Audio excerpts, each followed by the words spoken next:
Hey everyone, welcome back to Sarah J. Awesome again for the second time today, but I will release this video a day later. Today, as I'm filming, today is Saturday, July 17th. I got the notification last night about full self-driving becoming a monthly subscription. This morning, I totally freaked out, made the video. Since it's a subscription, supposedly you can start it, pay $200 a month basically, stop it, resubscribe. I'm hoping that's how it is. I just got a little nuts and went ahead and immediately subscribed. I've been driving all day trying out these features. The one thing I was most excited about was the summon feature. Okay, I have never done this before. I don't know what I'm doing. Oh, there's my car right there. This is an abandoned parking lot. There's no cars parked directly in front of my car just in case something, goes crazy. So we're gonna hold down. It says press and hold direction button to start summon. So we're gonna hold down on reverse, press and hold to start, go to target. Oh my God. And it's playing the ice cream truck mode here. But let's kind of talk about what you can and cannot do. Basically, before this, I just had the basic free autopilot that comes with the car. Now I've purchased the monthly subscription for full self-driving. So what you can do with this full self-driving subscription is, number one, you can navigate on autopilot. I did try this on city streets first, and it would tell me, okay, take a left at this light, basically. And my car didn't used to do anything when I came up to a light. It would just kind of blow right through it, whether it was red or not. It did not detect lights. Now, if it's green, it will go right through the light straight. It will not turn. It will not turn left or right. It will just keep going straight, even if you have your turn indicator on to go one of those directions. Hey, there's a real ice cream truck over there. Not my car.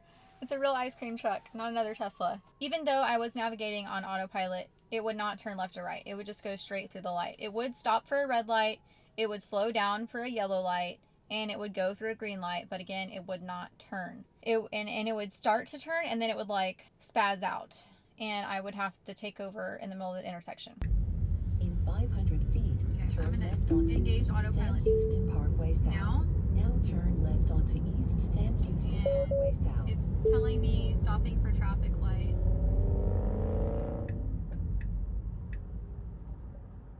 And I have my turn indicator on. Autopilot unable to proceed. Right there. And we are in the turning lane. So I know that it says that this is not available for driving on city streets yet, but I just wanted to test it out and see what it could actually do. When I got on the freeway, when it came to exits, you have to kind of know which lane you need to be in, because it was like, okay, well, there's an exit, but when you exit off the freeway, then you come up the exit and then there's two different directions. So it would get kind of confused right there. It asked my permission to get in the right lane to go where it needed to go, and I let it get in the right lane. But then when I got in that right lane, it didn't realize that it was supposed to take the left fork and not the right one. I didn't take it off of that yet where it would change lanes without asking my permission, because it was kind of nerve-wracking.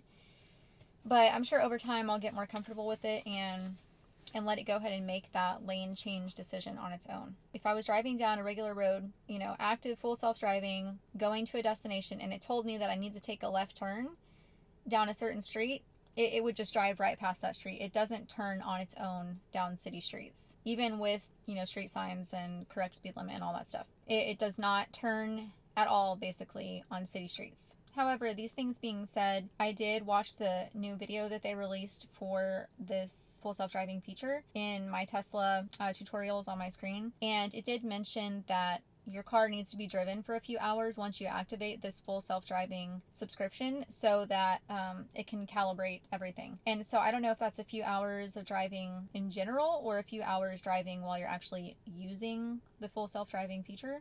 I'm a little unclear about that, but this is like the first hour of driving the car, so that could be another reason that there's like some issues with the full self-driving. Number 2, it does include auto park, but apparently that is only for parallel parking. You can't just like have your car park at the Target parking lot. Auto lane change will work. It asks you if you want to change lanes. It's like insinuating you should, you know, get into the left lane and pass these people. It does work very well, and it also worked on some city streets, but not other city streets, so I'm not sure what that was all about. I don't know if it has to do with calibration or if I don't know how to use it, but it seemed kind of inconsistent when it was doing lane changes on city streets.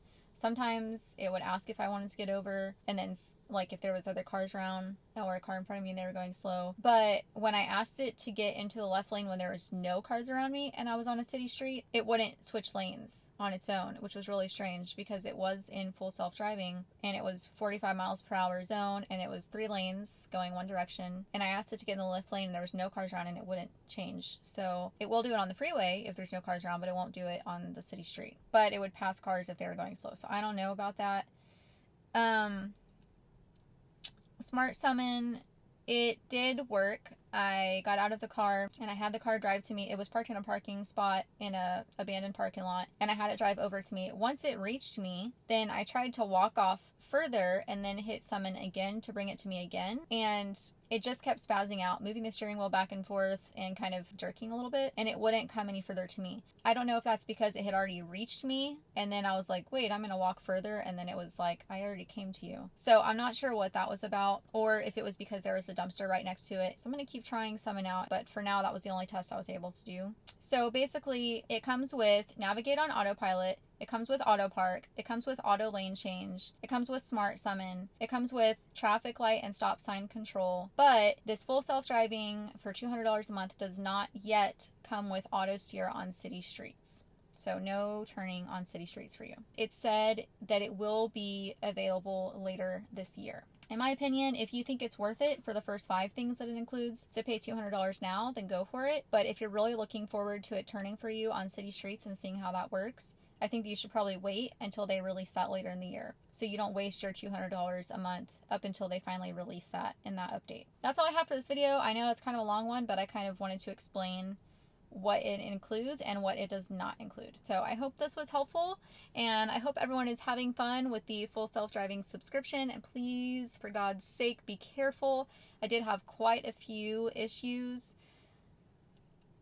So you really need to do this in places where you can easily move around and you're being safe and there's not too much traffic and there's no pedestrians and no kids around and things like that. I definitely recommend trying this out in places that are safe situations. Be very, very careful. I hope y'all love this video and you are being safe, and I'll see you next time. I want to see if it will change lanes just by me putting the turn indicator on. So let's see. Doing it. Alright. That did really well. It's currently asking me if I wanted to change lanes to get over one lane so that we can exit. Okay, so I let it exit or get in the lane so that we can exit.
to confirm lane change to follow the route. It's asking me to turn on my right turn indicator. You do have to fully turn on the indicator. You can't just do that little wimpy one where, okay, why is it exiting? Okay, we have an issue. So, we had it change lanes into the exit lane, but that is actually not where we needed to be. We needed to stay on the freeway. And then it decided it didn't know what it was going to do, so I took over. We're still kind of on our route here, but we actually need to be on the freeway. I wouldn't say it's super good about knowing, you know, what lane is gonna become an exit lane that you don't actually need to take. So there is that. I'm gonna go ahead and engage autopilot again. We are on the entrance ramp. Let me just take a peek and see how much traffic there is. Okay, there is a truck next to me, so I'm a little nervous here. The truck is passing me on the left. I do have my speed set faster than this. It's not asking me to get over. I'm going to go ahead and turn the turn indicator on. Okay, it changed by itself. Let's see if it lets this truck over. Oh, there's some wood here. Sam Houston Parkway. Luckily no nails in that plywood we just ran over on autopilot. I'm going to re-engage. 1,000 feet. Take the exit 8. Alright, autopilot is on. Now take the Texas 8 south ramp on the right. It tends to hit the brake a little bit right there when you're at a fork in the road, but it does regain speed quickly. It should be 40 miles per hour here on the speed limit sign, but I'm still going my set speed, which is 60 miles per hour. It's asking me to just confirm right now that I'm paying attention. I am. Autopilot is still engaged. Let's see right here. This freaks me out. There's a fork here. No cars. Okay, it actually did really well here, but I wish that it would have maybe slowed down or something. Okay, it's not doing very well with merging here. I just had to take over because of this black truck here. It seemed like it was going to get way too close to it on the left side. Okay, it is re-engaged. We are headed to our destination. There's a lot of stuff up here, lots of road construction, cones, speed trap, old lines. Let's see how it does here. It's telling me to just pay attention. I am letting it know I am. Up here ahead in a minute, there is an exit that is at a very strange angle. It's not the usual angle of an exit. And my car has had a lot of issues with that little exit there. It can never keep on the freeway. It always gets confused whether it should exit or not. So we'll see if the full self-driving is any better with this exit up here. There's also usually a lot of cones up here as well. Right now we're doing 48 miles per hour and we seem to be just continuing